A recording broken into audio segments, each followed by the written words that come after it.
18. jūnija Daugavpils domē notika Latgales plānošanas reģiona padomes sēde. Uz šo sēdi bija uzaicināts vides aizsardzības un reģionālas attīstības ministrs Edmunds Sprūčs. Sēdes darbā piedalījās visā plānošanas reģiona pašvaldību vadītāji. Pasākuma mērķis – atrast kompromisu ar varam jautājumā par Latgales rīcības plānu. Un mums ļoti svarīgi, lai visas pašvaldības, tā skaita, mēs ļoti gribam, lai arī mūsu pilsēta saņemtu pietiekošu finansējumu uz visiem projektiem, kuri jau šodien ir gatavi. No sākuma bija informācija, ka, piemēram, mēs, Daugavpils, Rezekne un Līvene varam saņemt konkrētu summu, tas ir 11 miljoni uz mūsu pašvaldību attīstību, bet lēmums nebija pieņems. Un uz šodienu mums ir piedāvāti divi varianti. Pirmais, tas konkrētas summas saņemšana, un otrais variants, kur parādījās piekdien, tas piedalīšanās konkursos, kurās praktiski mēs varam saņemt lielāko finansējumu, un mums tas arī svarīgi, jo šodienu mums Daugavpils pilsētai jau gatavi 11 projekti, kuri mēs varam iesniegt un saņemt lielāko finansējumu, kas mums ļoti svarīgi, jo šodien mūsu pilsētas attīstībai.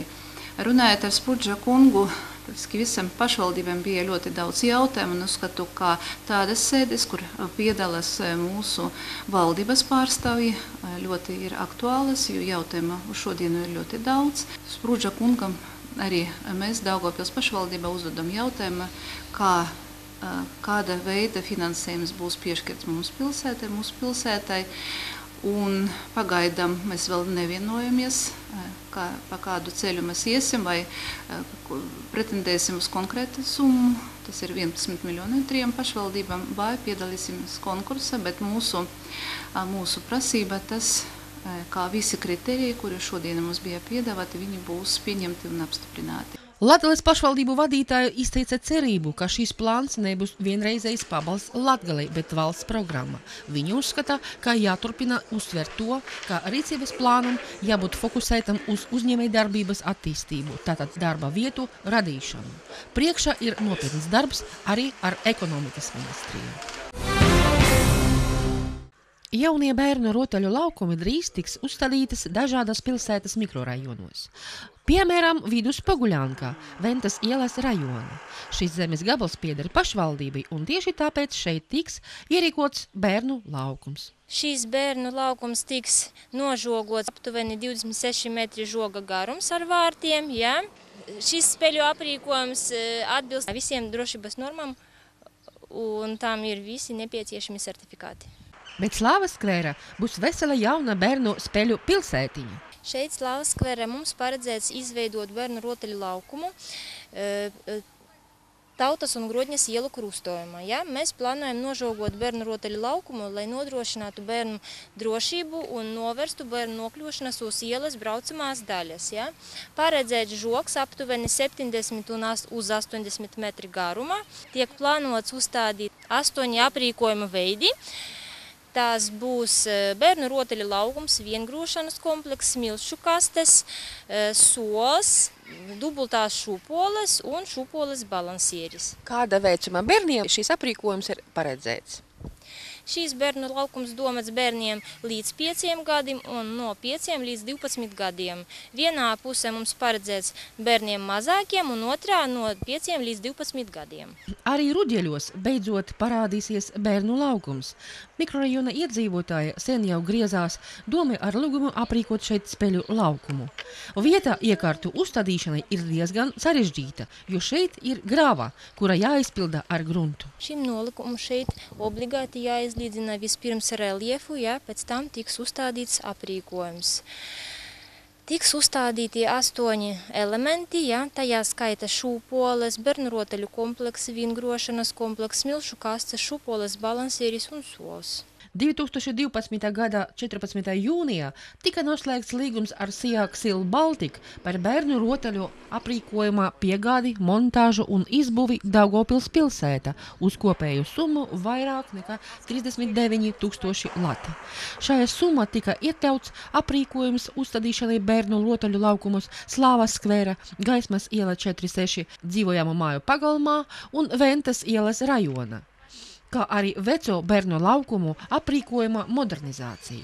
Telts, Vaļņu, Rēzeknes, teātra, stācijas, Aleksandra stadiona ielās un Stropu ezerē pilsētas pludmalē. Daugavpils pašvaldības nekustamo īpašumu saraksts Cietoksņa teritorija drīz papildināsies ar vēl 2 objektiem. Tie ir komandanta parks un vecā noliktavas ēka. Pirmais īpašums tas ir vecais komendanta dārs Cietoksnī, ja parks vai skvērs, kā saka. Tā nav liela teritorija, 1,5 hektāra, bet viņš ir unikāls ar to, ka viņš kādreiz tika izveidots ar oficieru ziedojumiem un atrodas starp 2 interesantām ēkām. Jā, tas ir komendanta māja, kur būs Latgales reģionālā policija un Lielgabali vēl pretī, jā, un kara hospitāļa ēka, kā kara slimnīca arī. Un tāpēc oficieri veidoja šo parku priekš tāda kā rekreācijas zona, atpūsties, pasēdēt, pastaigāties. Jā, pie kam parkā ir ļoti daudz arī ne tikai interesantu koku, kas ir palikuši, kurus vajag sakārtot, varbūt izzāgiet, kaut ko atjaunot, bet arī daudz dažādu monumentu un vēsturisko pieminekļu. Jā, tas ir pašā centrā. 1912. gadā ir uzstādīti Lielgabali 3 par godu 100 gadu uzvarai par Napoleonu armiju, jā, viens no pēdējiem tātad komendantiem Ivans Ļvovs, tā ir viņa ideja realizēta, tā ir Strūklaka, ja, un arī citi pieminekļi, arī citi Lielgabali, kas atrodas parkā, un īpaši mums arī interesē piemineklis, kas ir Latvijas laika karavīriem kritušiem bija veltīts, ja, tas ir 10. aizputes pulkam, kuru arī vajag atjaunot noteikti. Ja. Pagaidām Finanšu ministrija atteica investēt šajā parkā, bet parkā nav pat elektrības. Ja. Un otrais objekts, tas ir Nikolai ielā 9, tas ir objekts kā reizais ūdens paceļamās ēkas, kur atrodas Cietokšņa kultūras informācijas centrs. Tā ir vecā ēka, kas būvēta 1818. gadā un kalpoja kā noliktavas, arī cara laikā vienmēr bija kā noliktava ēka. Ja. Viņu vajadzīga pirmām, varbūt posmā izmantot kā noliktavu, bet pēc turisma koncepcijas pilsētas, kas ir apstiprināta, ja, nākotnē tur plānojas izveidot amatnieku māju. Ja. Amatnieku mājas ir Latvijā diezgan populāras, ja. Daudzās pilsētās ir tādas kā mājas izveidotas, ja, kur amatnieki kopā darbojas. Ja. Mēs arī domājam, ka tur varētu gan metāla apstrādes kalēji, gan māla, kā saka cilvēki, jā, kas ar mālu nodarbojas, gan arī citi amatnieki varētu kopā darboties un gan veidot interesantas gan darbnīcas, gan kioskus un nākotnē arī pilsētas svētku laikā, kad pilsētas svētki notiks arī Cietoksnī, šo māju varētu atvērt durvis tā, kā agrāk bija, izmantot arī, iepazīt apmeklētājus, turistus ar saviem amatiem, ar sasniegumiem, suvenīriem un tā tālāk. 3 Daugavpils jaunieši Natālija Dimjānenko, Ivars Račko un Jevgenijs Garkuls no 2. līdz 19. jūnijam Harkovā, Ukraina, piedalījās brīvprātīgo nometnē Eiro 2012. Jauniešu uzdevums bija palīdzēt organizatoriem un futbola faniem. Daugavpils domes priekšsēdētājas pirmais vietnieks Vitālijs Azarevičs izteica pateicību jauniešiem par vēlēšanos darboties, jaunatnes departamentam un sporta pārvaldei par doto iespēju jauniešiem iegūt jaunu pieredzi un iespaidus. Vēlētos atzīmēt, ja tā sadarbība notiek tieši ierēģņu līmenī, tad tā informācija viņa vairāk izplatās tāda kā sava līmenī. Bet ja iesaistīt parastos cilvēkus brīvprātīgus, kas parasti ir studenti, tad šai sadarbības forma ir lielākā vērtībā tajā ziņā, kā jaunieši atbraucot uz mājām, viņi izplata to informāciju citiem cilvēkiem viegla pieejamā veidā, un tā informācija jau plašāk izplatās, nekā tas būtu, ja brauktu ierēdni. Un vēl varētu atzīmēt, ka tie paši jaunieši studenti, viņi ir tie nākamie ierēdņi, kuri strādās savas pašvaldības attīstība. Tā kā, sanāk, ka tas ir ilgspējīga sadarbība.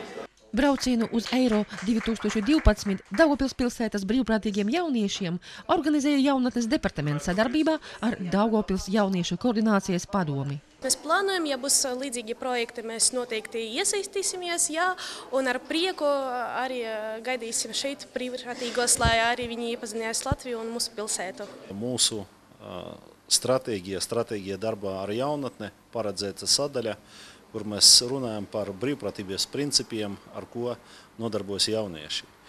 Un šeit ir tāds piemērs, kā ne visu jādara par naudu, un mūsu jaunatne arī ir savs redzesloks šī jautājuma un savs piedāvājums, ka viņi var būt brīvprātīgi strādāt pilsētas labā un citu sadraudzības pilsētas labā. Jaunieši ir gandarīti par šo braucienu, jo tā bija milzīga pieredze un iegūti jauni draugi. Viņi savai pilsētai atveda arī suvenīrus no sadraudzības pilsētas Harkovas. Tuvojās mūsu vismīļākie vasaras tautas svētki – Līgonakts un Jāņa diena. Daugavpilī atkal ir atgriezusies tradīcija svinēt Līgu svētkus stropu estrādi. Arī šogad svētku pasākumu organizatori sola mums neaizmirstāmus iespaidus. Mēs sāksim agrāk savus svētkus, un ja 19. sāksies tirzniecība 23. jūnijā, tad 20. jau sāksies svētku koncerts. Svētku koncertā piedalīsies mūsu Latviešu kultūras centra kolektīvi ļoti dažādi pēc sava satura un pēc žanriem, gan deju, gan dziesmas, gan instrumentālie, bet 21. sāksies profesionālais koncerts, mūsu ciemiņi, ansamblis Mono un divi jaunie jau populārie solisti Samanta Tīne un Dāvids Kalandija. Un tad mēs arī visus šī pasākuma svētku skatītājus, klausītājus varēsim uzlūgt uz estrādi un dejot šo mūziku ritmos. 23. tradicionāli mēs uzkursim Jāņu ugunskuru, un tad lielā diskotēka līdz 4. rītā 24. jūnijā. Tiekamies 23. jūnijā 19. Daugavpilī stropu estrāde un sagaidīsim Līgo kopā. Un varbūt kaut kam paveiksies atrast šajā burvīgajā naktī papardes ziedu.